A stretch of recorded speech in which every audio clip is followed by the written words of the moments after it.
Welcome to Elevating Your Life, where each episode is dedicated to sharing valuable information, useful techniques, and empowering inspiration so that you can experience personal and physical abundance. Success and happiness are within your reach. I am your go-to gal who will help you find your happiness triggers and a true elevated life. I am your host, Paula Vail. Today, it's not going to be just joy, it's going to be funny. We are going to have some humor today as well. I have for our guest today, Nick Arnette, the feel-good funny guy. He is the author of 2 books. He's a keynote speaker, comedian, master of ceremonies, and auctioneer. Oh, I love it. All that fun stuff. Welcome, Nick.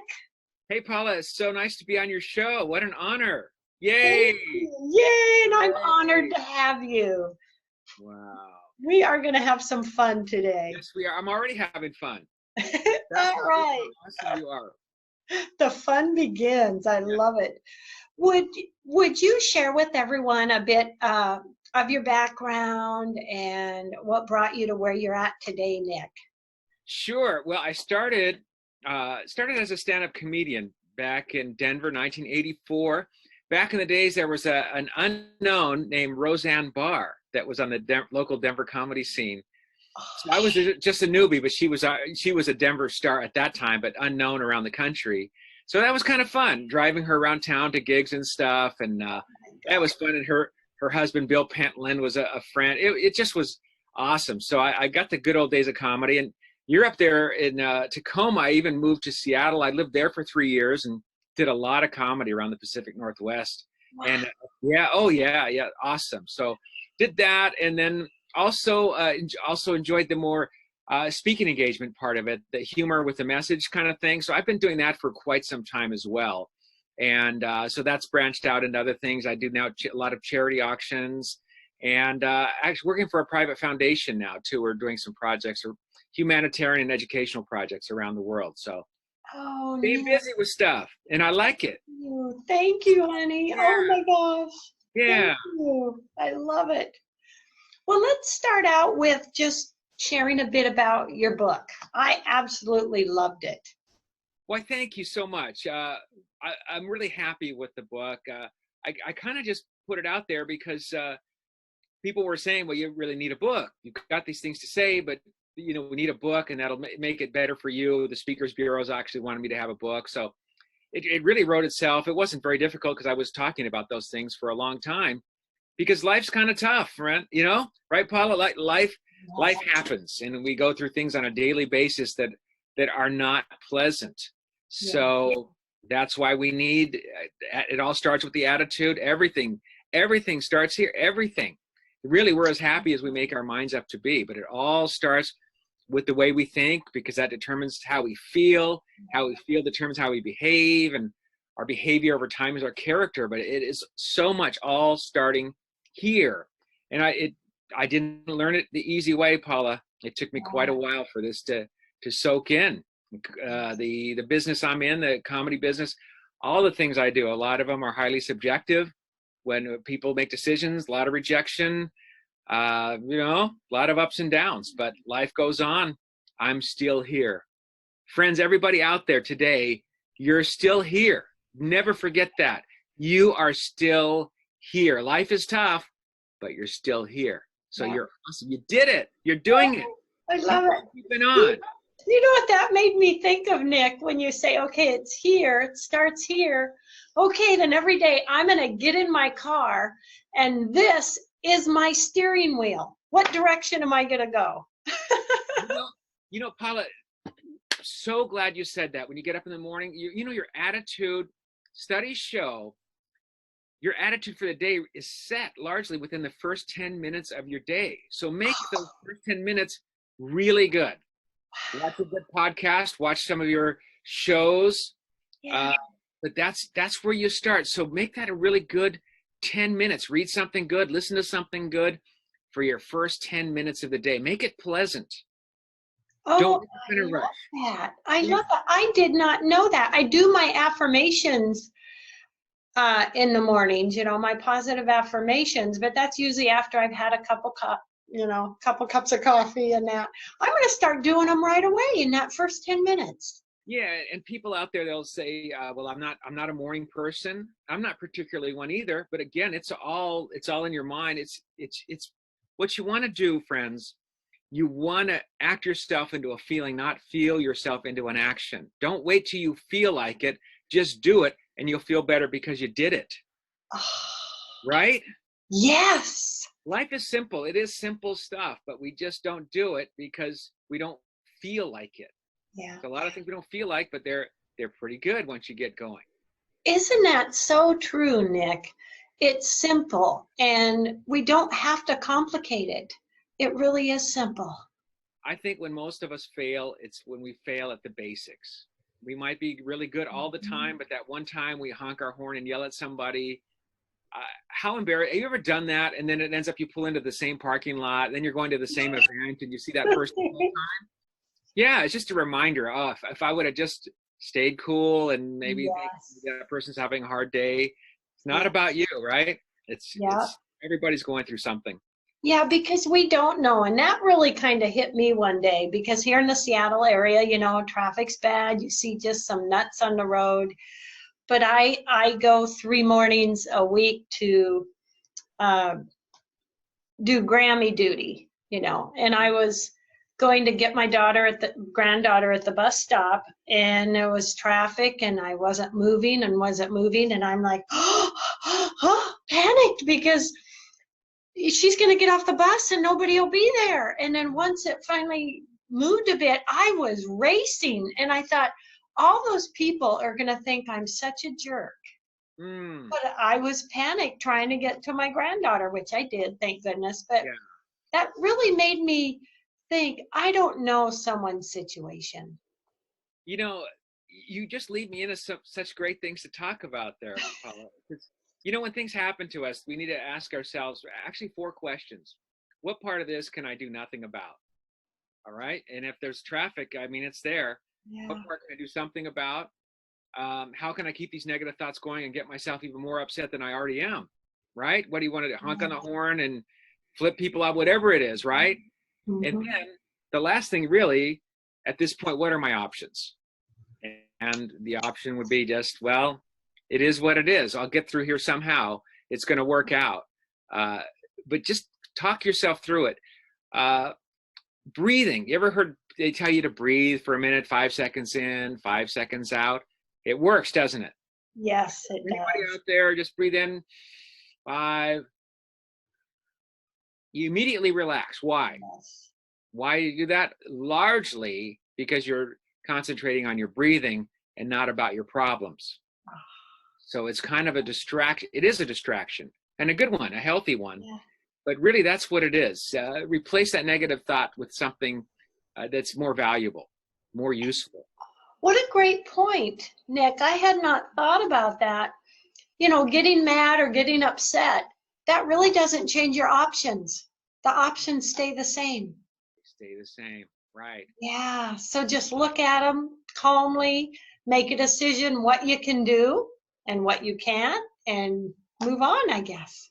Yeah, even for me, I really, I am a fairly impatient person, I'll be honest with you, and I don't like waiting in long lines. But usually when I get all the way to the front, it's generally not the person's fault. It's, the cashier. So I just try to make that person's day better somehow, saying, well, you're really popular. Look at all the people that want to see you today. Because they're having a tough day. Then that makes me feel better, makes them feel better. Try to leave people with a smile. Yes. Yeah, people, they won't always remember what you've said, but they'll always remember the way you've made them feel. Oh, I love it. Oh, Nick, I'm sending you a big hug. Hey, everybody out there. Big hugs, everybody. Oh, I love it. We all just got a group hug. Something that you have said that I just loved was, studies show people learn better and remember more when they are in a good mood. Tell us about that. Well, it's very simple. If people are relaxed, they're more open to new ideas. People are more productive when they are relaxed and appreciated. So laughter is just, well, it's the old saying, laughter is the best medicine, but it really is. And you can find very numerous studies that will show. Just go ahead and Google it. But there have been a great deal of studies that prove that point. People even do better on tests if they listen to something funny beforehand. But the same effect, though, I don't want to be totally saying only humor will do this. Something else that will make you feel good, maybe classical music, maybe rock music, but something that puts you in a better mood, makes you perform better. And unfortunately, a lot of us work in environments and we work under fear, and people just don't produce well under fear. And what I've learned, this is very interesting. Some of the young people I hear of that are working at Google, for instance, they actually play games at work. Literally, during breaks, play board games, and they have fun things to do, and they're more productive and more creative. But that's part of their work environment. I would imagine Microsoft is very similar to that as well. But that's the work environment now for creative and productive people. It does work. Yes. Now, yes. one thing though out there, I don't want people to go back out there and say, well, we're supposed to have fun at work. Yes, it's great to have fun at work, but it is a problem when it turns into goofing off and not getting the job done, right? We gotta get the work done. We still gotta get it done, but let's just try to have a good time while we're doing it. Help each other get through. Yeah. One of the things in my book I talk about is teamwork, and really, teamwork very much needs to be defined because it's such a vague term. Because when we think about, the Seattle Seahawks, they're awesome. I love it. That still bothers me that they lost the Super Bowl that year with that interception. And by the way, I'm from Denver originally, and you guys really put the shame on Denver bad. But anyway, how many out there could think about your favorite sports team, can name every member on the team? Not very many. But immediately the stars come to mind, and they tend to be what we value most as a culture, the people that are superstars. But that's not a team, it's everybody. There's the trainers, there's the coaches, there's the bus drivers, there's all those people are part of the team. So we need to consider that. And also, everyone out there, define what teamwork is and make sure everyone on your team knows what your definition of teamwork is, because it might not be the same is what they were thinking. Yeah, our culture, the American culture, is be the best you can be. Be the best individual you can be. Let's get a trillion hits on YouTube on my channel, then we get a bunch of followers on my channel, Facebook. Look how cool my life is, right? So other cultures, I taught English as a second language one summer at UCLA to some students from Indonesia. And I just thought it was really enlightening. They were playing basketball, and if somebody would get fouled hard, get knocked down, I would think, well, there might be a fight or a shoving match, or somebody start yelling. Game stop, helped each other up, dusted off, and game went on like nothing was wrong at all. So we just don't have that type of. Ours is, hey, stand up, don't let anybody get over you. I'm sorry for those dings there, friends. Yeah. That's okay. We'll just consider them part of the fun. Yeah. I know people are going to say, well, hey, you could have changed the setting, but anyway, sorry. Ding, ding, ding. It's all good. It's all good. What part can you do something about? Well, later on, I can probably figure out how to turn that off. Yeah. Yeah. And you have such a wide variety of what you've done. Just because I used to own a restaurant, and I would do some fundraisers and have dinner and auctions. And I always loved the auctioneer we'd have come in. What's that like? I would love to hear a little bit of what that's like to be an auctioneer. Well, for me, I started, kind of came by accident. As you get older, at least for me, I had less and less stand-up comedy gigs to do. I'm a lot older than most of the stand-up comedy club audiences, and that's all right. And I work really clean. I've always worked clean. So anyway, I just found new venues to just be in front of people and talk. So I am the house auctioneer at 4 auction houses in San Francisco, 3 in LA and 1 in San Francisco for mostly Chinese antiques. So I do those, but then I do these fundraisers also. And that's good for me because I'm all about helping other people. Charitable causes, nonprofits, I just love them. So it's a chance to do a little bit of comedy, but also do good for mankind as well. So Yes. yeah, a lot of fun. It really is. Yeah. And you do keynote speaking all over, don't you? All over the place. Yeah. Went to Barcelona. Yeah. Used to go up to Canada a lot. I'd love to go back there. When I lived in Seattle, I was up there speaking a lot, but haven't for a while, but I'd love to go back. Take a minute for me, Nick, and share with everyone your website information. Oh, thank you. Get a hold of you. NickArnette.com, and it's ARNETTE. NickArnette.com. And there it is. And you can see all kinds of stuff. Awesome. Yeah. And something else very interesting that you said that I just loved was laughter is caused by the unexpected and conflict. Right. These same 2 ingredients that trigger laughter also are the same things that cause stress, anxiety, anger. That really is interesting. Isn't it? Yeah. Because you think about watching a sitcom, for instance, it's funny because something has gone wrong and you can relate to it. So there's the conflict and how they work it out. It's funny. And so, yeah, that's the conflict. That's where the funny comes from.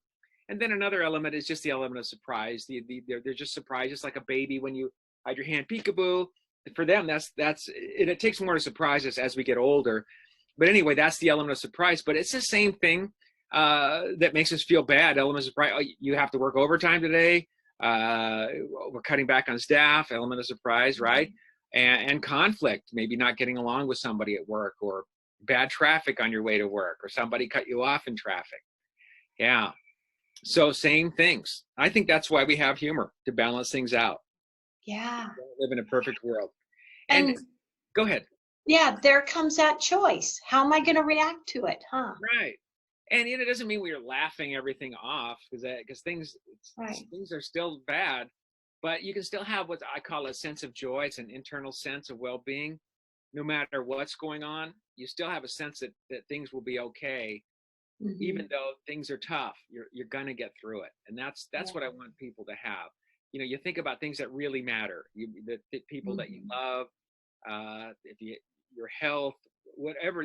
We have so many things to be grateful for, and having an attitude of gratitude is again a very healthy thing. Helps lower our blood pressure. It boosts our immune system, just like a lot of other things. Like laughter does the same thing. Provides better sleep.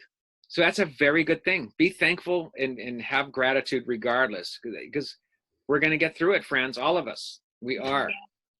And changing the attitudes a little bit in a workplace, having that teamwork and bringing in a little bit of humor, and that can just really make some outstanding benefits, create just great benefits, can it?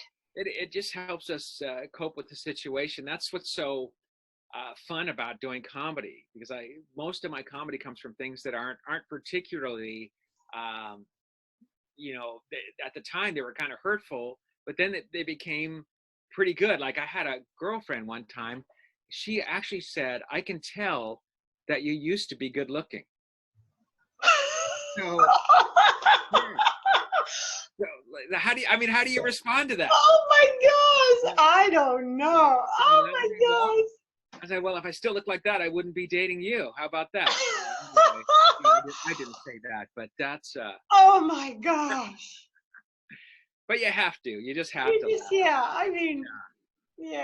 It's just you never know what's gonna surprises you have coming, do you? Yeah, if you can laugh about it, you can talk about it. That's what I say. Yeah.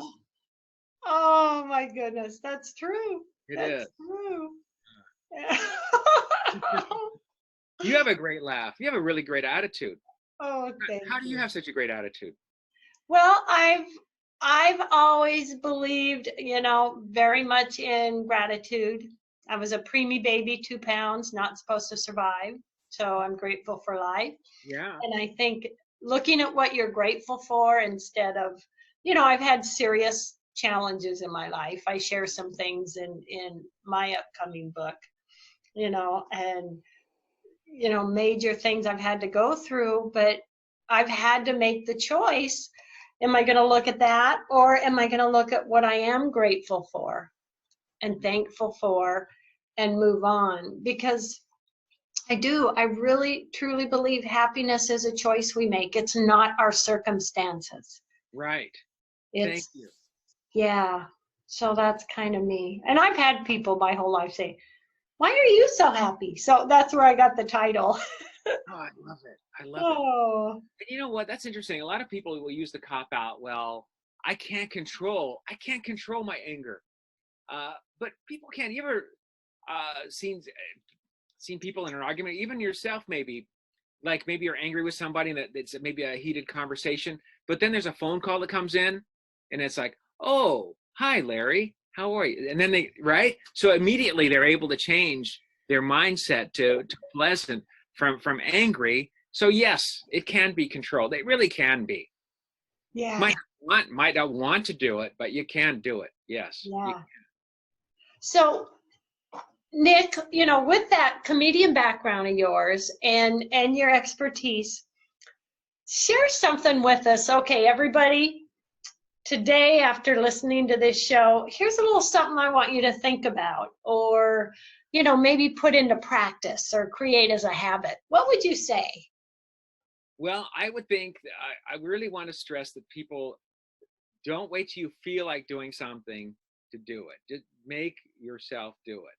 You are in charge of you, and you'll feel so much better once you do it. It doesn't take very much. It's kind of like a car stuck in the snow. You might be the only one pushing, but then a friend comes to help, and then the car gets right out of it. So just do that one little thing, even one little thing. Make yourself even one little thing. Maybe walk around the block.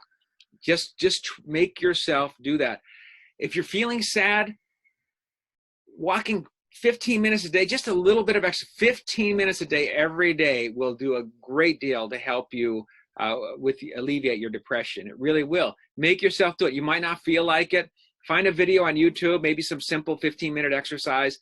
Just get started and do it, and you will be so glad. I'm intermittent fasting now.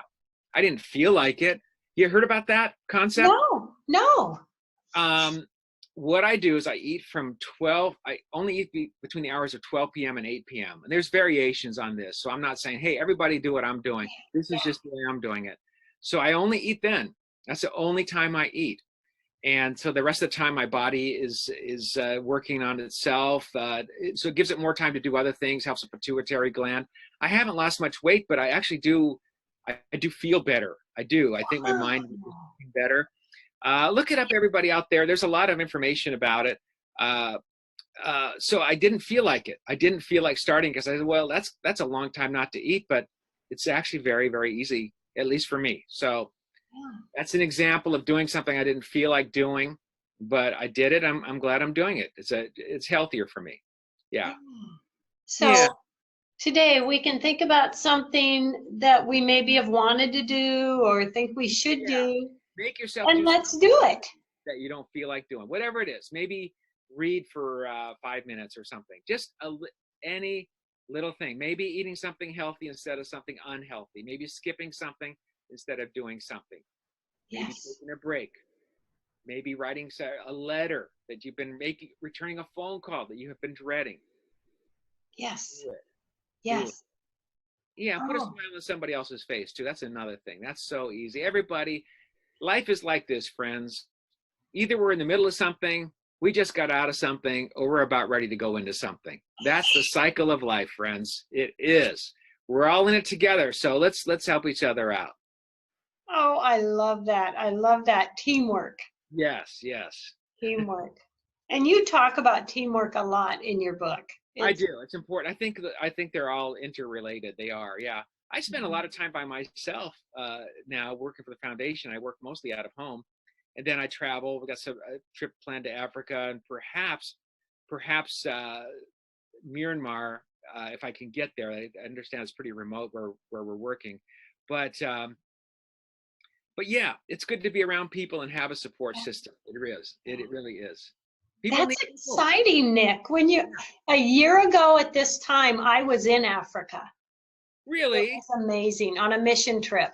It was absolutely amazing. It changed my life. I certainly wasn't planning yeah. on doing this work that I'm doing now, but Oh, even it to does. that, It changes your life. And yeah. what it does on the gratitude level. I mean, Oh my know, gosh. Yeah, these kids had one flat soccer ball. That's all they had. And they were happy. I couldn't believe it. yeah, That's all they had. yes. Now I got them some soccer balls and some jump ropes. Oh, I love it. I thought they would get an Xbox 360 or Xbox One, unbelievable. Yeah. Yeah. It was life changing. I work with a couple different organizations, and simple things that we take for granted, like young girls, the school girls, bald heads. And I finally asked, why are their heads shaved? Why are they? Well, for one, they couldn't afford shampoo or products, and they have no water to wash their hair. I mean, that's something we so easily just take for granted.